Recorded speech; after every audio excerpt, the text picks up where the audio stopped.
Good morning friends.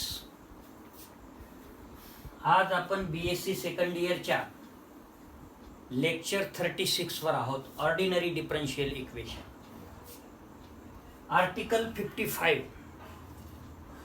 काय आहे हो article 55? Another way of finding the solution when the auxiliary equation has repeated roots. तसं जर विचार केला तर auxiliary equation has repeated roots आपण याच्या आधी एक आर्टिकल घेतलेला आहे. ही दुसरी पद्धत आहे की आपण रिपीटेड रूट जर असेल ऑक्झिलरी इक्वेशनचं तर जो रिझल्ट येतो तो कसा येईल. तर आधी काय रिझल्ट आला होता? आधी आला होता when the auxiliary equation has repeated roots y is equal to c1 plus c2x plus c3x square plus dot dot dot plus cn x to the power r minus 1 in one bracket, outside the bracket e to the power mr x. Same result इथं पण येणार आहे.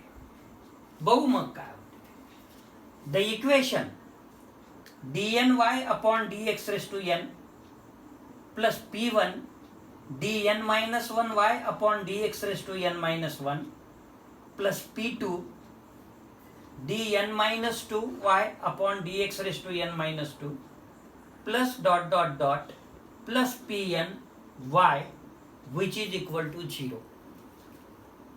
याला आपण equation number 1 म्हणू. हा same equation आपण मागील 4-5 आर्टिकल पासून सुरुवात करत आहे. एक वेळा आपण सेम इक्वेशन सोडवलं डिफरंट रूट्ससाठी. हाच इक्वेशन आपण सोडवलं रिपीटेड रूट्ससाठी. हाच इक्वेशन आपण सोडवलं इमॅजिनरी रूट्ससाठी. आणि हेच इक्वेशन आपण सोडवलं पेअर ऑफ इमॅजिनरी रूटसाठी. त्यामुळे ऑक्झिलरी इक्वेशन पर्यंत जी प्रोसेस आहे ती ॲज युजल आहे, जशाला तशी आहे.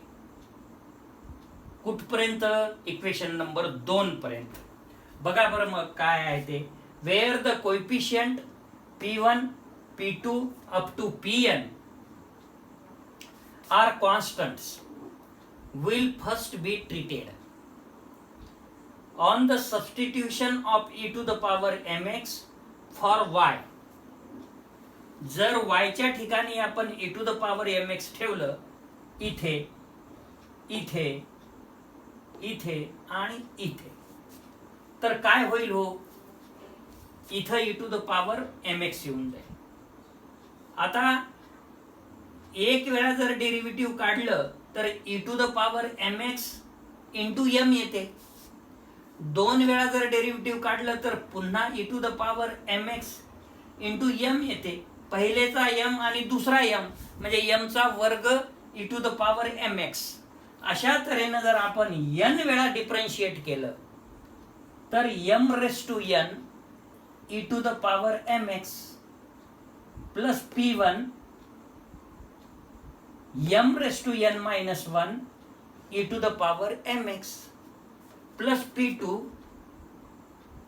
m raised to n minus 2 e to the power mx plus dot dot dot plus pn e to the power mx. म्हणजे each and every term contains e to the power mx because contains y. y आहे, y चीच किंमत आपण e to the power mx ठेवलेली आहे. मग जर e to the power mx common घेतला आपण तर ब्रॅकेटेड व्हॅल्यू काय येईल मग बघा. The first member means left hand side of equation 1 of this equation becomes in bracket m raise to n plus p1 m raise to n minus 1 plus p2 m raise to n minus 2 plus dot dot dot plus pn. आणि ब्रॅकेटच्या बाहेर e to the power mx, and this will be equal to 0 if this bracketed value should be equal to 0. Why bracketed value should be equal to 0? Because y is equal to e to the power mx. त्यामुळे आपल्याला e to the power mx is not equal to 0, त्याला 0 घेताच येणार नाही. त्याला जर 0 घेतलं तर मग y is equal to काय येईल?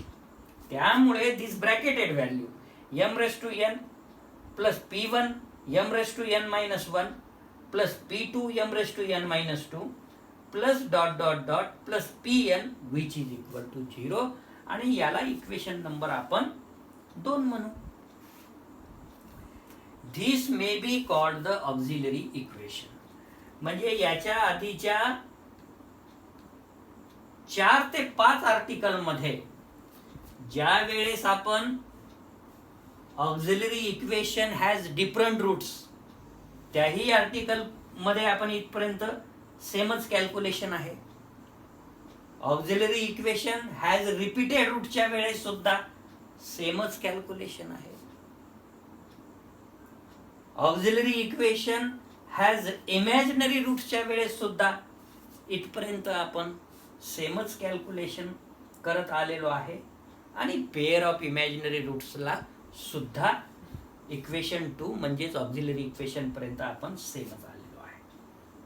इथं फक्त वेगळ्या पद्धतीनं आपल्याला रिपीटेड रूट्सचं सोल्युशन सेम कसं येतं हे एक्सप्लेन करायचं आहे, कारण की आपला टायटलच आहे another way of finding the solution when the auxiliary equation has repeated roots.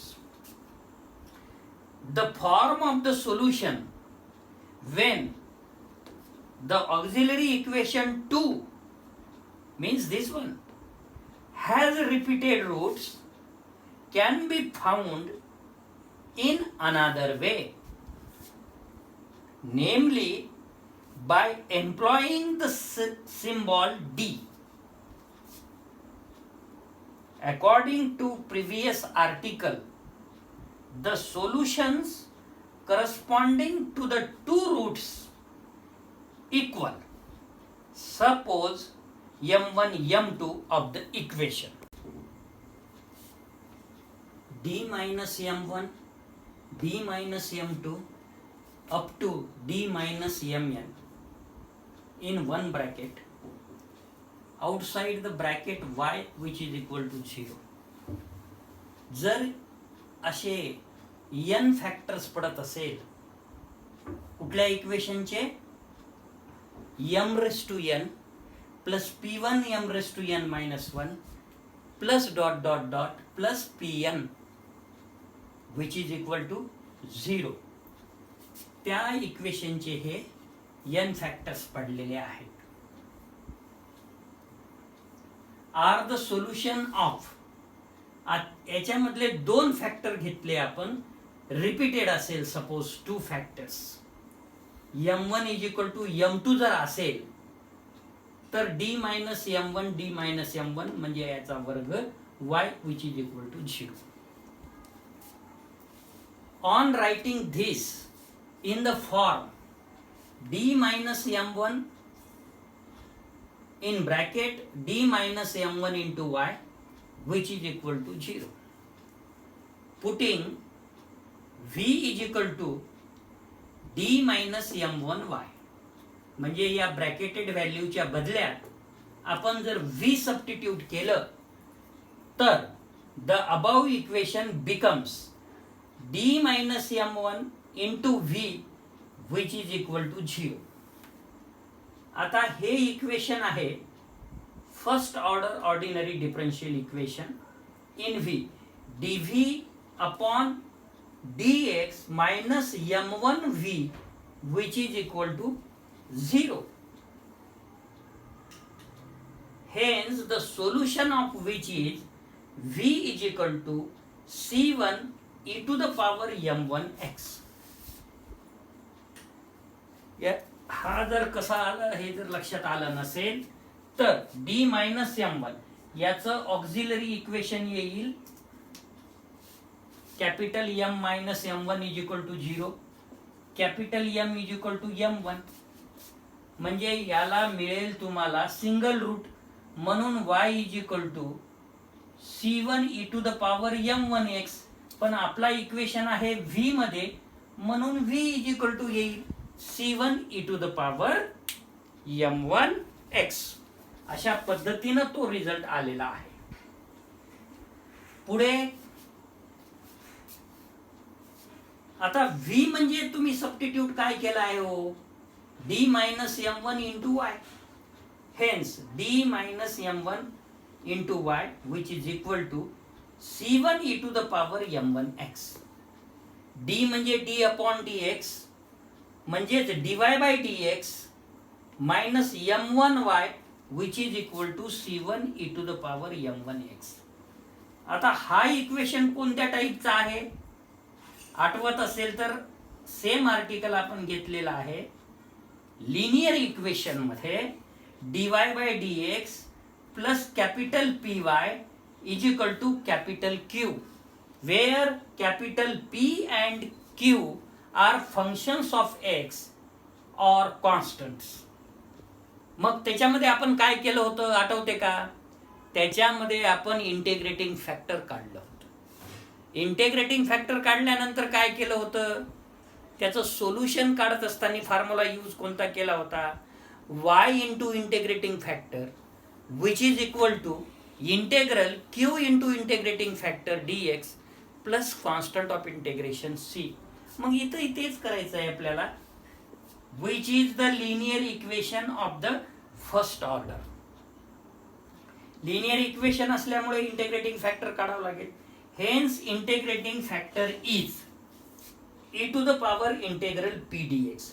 p ची किंमत किती आहे हो इथे, minus M1 which is equal to e to the power integral minus M1 into dx, which is equal to e to the power minus M1 integral dx is x.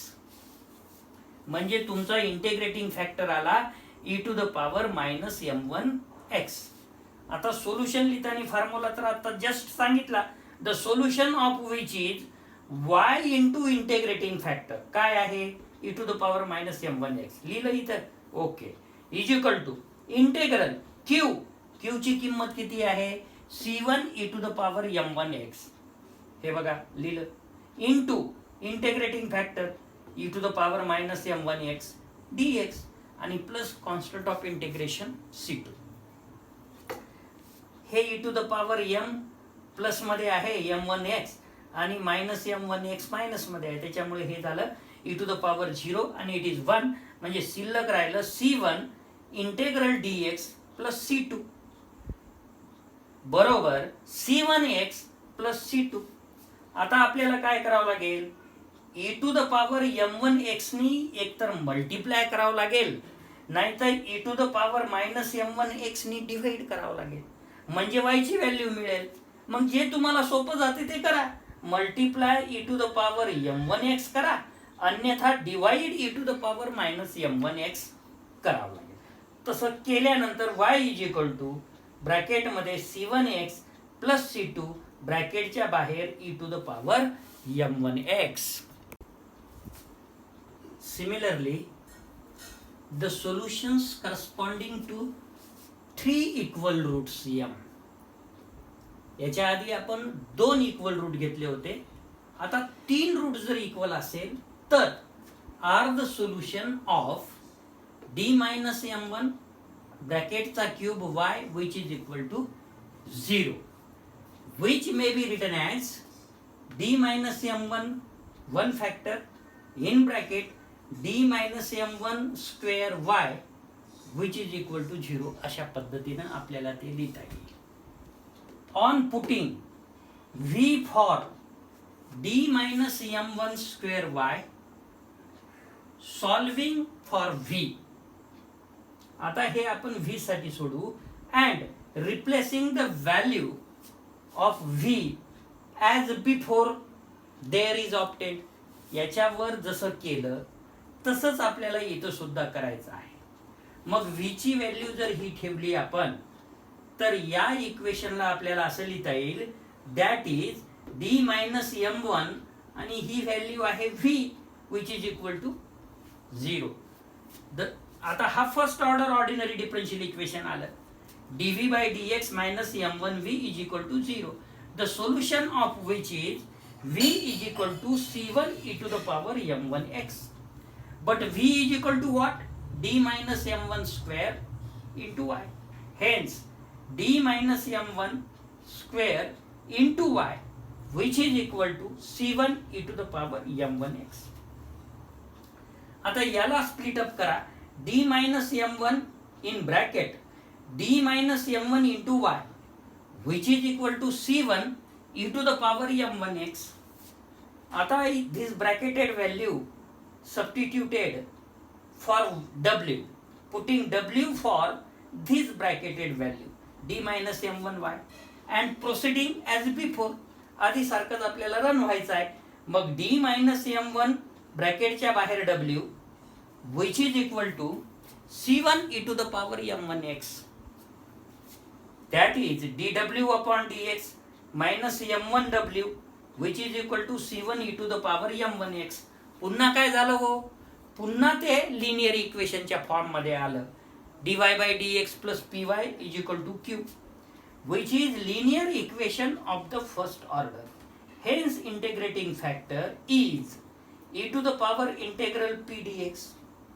p ची किंमत आहे minus m1 म्हणून which is equal to e to the power integral minus m1 dx, which is equal to e to the power minus m1 x. हे आलं तुमचं integrating factor. Hence the solution of which is w into integrating factor e to the power minus m1x, which is equal to integral c1 e to the power m1x, that is value of q, into integrating factor e to the power minus m1x dx plus constant of integration c2. E to the power m1x, e to the power minus m1x will be cancelled because e raised to 0 and anything raised to 0 is 1, which is equal to c1 integral dx plus c2, which is equal to c1x plus c2. Hence w is equal to, so multiplying both sides by e to the power m1x. Hence w is equal to e to the power m1x in bracket c1x plus c2. But w is d minus m1 into y, which is equal to c1x plus c2 e to the power m1x. d is d by dx, hence dy by dx minus m1y, which is equal to c1x plus c2 ब्रॅकेटच्या बाहेर e to the power m1x. पुन्हा काय आलं हो? पुन्हा linear equation of the first order आलं. पुन्हा integrating factor काढावं लागेल आपल्याला. e to the power integral p dx, p ची किंमत मायनस m1 म्हणून e to the power integral minus m1 dx, which is equal to e to the power minus m1x. Solution hence the solution of which is y into integrating factor, which is equal to integral q into integrating factor dx plus constant of integration c3. इथं मात्र आता q ची value किती आहे? c1x plus c2 into e to the power m1x एवढी value q ची आहे. आणि integrating factor e to the power minus m1x dx plus constant of integration.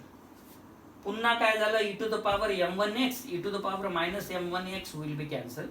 Integral in bracket c1x plus c2 ब्रॅकेटच्या बाहेर dx plus c3. याचं जर आपण integration केलं तर याचं इंटिग्रेशन काय येते हो? याचं इंटिग्रेशन येईल c1 divided by 2 x square, म्हणजे x square divided by 2 c1 जसे आला तसं प्लस c2x प्लस c3. आता c1 डिवायडेड बाय x ला आपण कॉन्स्टंट c सुद्धा लिहू शकतो. कॉन्स्टंट c सुद्धा लिहू शकतो. कशाच्या बदल्यात? c1 divided by 2 which is equal to constant c. Constant टर्मचा काही तेवढा फरक पडत नाही. तर C1 डिवायडेड बाय 2 च्या बदल्यात आपण कॉन्स्टंट C घेतलं, CX² plus C2x plus C3. मग आता इथे येईल CX² plus C2x plus C3 e to the power m1x. म्हणजे जर 3 रिपीटेड रूट्स असेल तर काय मिळालं तुम्हाला, y is equal to CX² plus C2x plus C3, म्हणजे 3 कॉन्स्टंट मिळाले आणि ब्रॅकेटच्या बाहेर e to the power m1x मिळाले. अशा पद्धतीनं it is obvious that if m1 is repeated how many times, r times, the corresponding integrals are y is equal to काय येईल मग इथे C1 plus C2x plus C3x² plus dot dot dot plus CRx⁻⁻1 ब्रॅकेटमध्ये आणि ब्रॅकेटच्या बाहेर e to the power m1x. आता यालाच तुम्ही असं सुद्धा लिहू शकता बरं, CRx⁻⁻1 प्लस, म्हणजे रिव्हर्स ऑर्डर मध्ये CR ला सफिक्स, C ला सफिक्स R-1, X ला suffix R-2 plus dot dot dot plus C1, म्हणजे 1 plus 2 plus 3 plus dot dot dot plus 100 लिहिलं काय, आणि 100 plus 99 plus 98 plus dot dot dot plus 1 लिहिला काय. So doesn't matter. तर रिपीटेड रूट्सचा जो फॉर्म्युला आपण याच्या आधी तयार केला होता तोच इथं तयार झाला. y is equal to in bracket C1 plus C2x plus C3x² plus dot dot dot plus CRx⁻⁻1 in one bracket, outside the bracket e to the power m1x. Thank you.